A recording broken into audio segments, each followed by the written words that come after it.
Heto ang mga maiinit na balita na dapat niyong tutukan mula sa FM Radio at PRTV Newsroom. Ito ang FM Radio Newsbreak. FM Radio Newsbreak.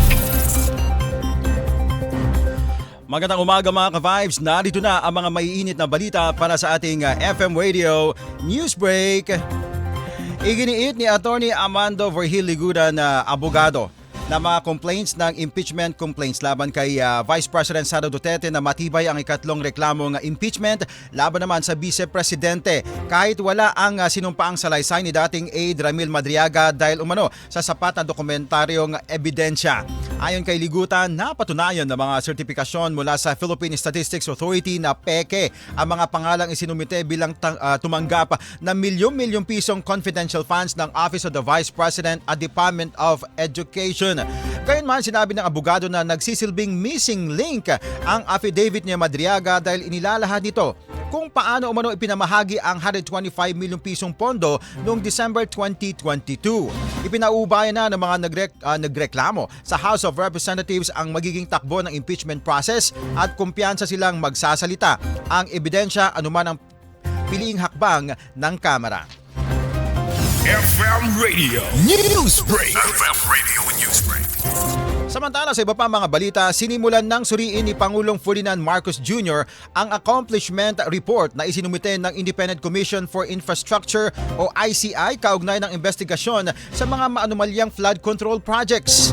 Ayon kay Palace Press Officer Claire Castro, natanggap na ng Office of the President ang ulat at pag-aaralang mabuti ng Pangulo ang mga rekomendasyon ng komisyon. At kabilang dito sa ulat ang siyam na referral sa Office of the Ombudsman na kinasasangkutan ng 65 individual na umunay sangkot sa mga irregularidad. Nilinaw na Malacanang na nananatiling independent ang ICI at nasa komisyon ang desisyon sa mga susunod namang hakbang. FM Radio Newsbreak. FM Radio Newsbreak. At sa ating panghuling balita mga ka-Vibes, hindi pa man nakakabawi ang mga kabays nating mga motorista, inaasahan na naman ang panibagong dagdag presyo sa produktong petrolyo ngayong linggo. Matapos kumpirmahin ng ilang kumpanya ng langis ang panibagong oil price hike. Batay sa mga anunsyo kahapon, Lunes, tinatayang aabot hanggang 60 centavos kada litro ang itataas sa presyo naman ng gasolina. Habang piso kada litro naman sa diesel at 60 centavos naman kada litro ng kerosene. Ipinatupad ang mga bagong presyo simula kaninang alas 6 ng umaga, Martes, February 10 at alas 4:01 naman ng hapon ngayong araw para sa ilang oil companies. Samantala, nauuna nang sinabi ng Department of Energy Oil Industry Management Bureau na posibleng magkakaroon ng magkakaibang galaw ng presyo ng langis sa pandaigdigang merkado dahil sa mga palatandaan ng pagluwag ng tensyon naman sa pagitan ng Estados Unidos at Iran at sapat na supply ng krudo sa mundo at humihinang demanda bunsod ng mas banayad namang panahon sa Amerika.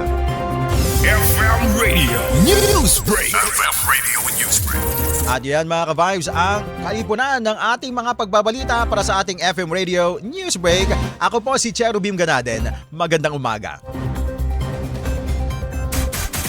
Inyong narinig ang FM Radio Newsbreak dito sa FM Radio, Favorite Music Radio.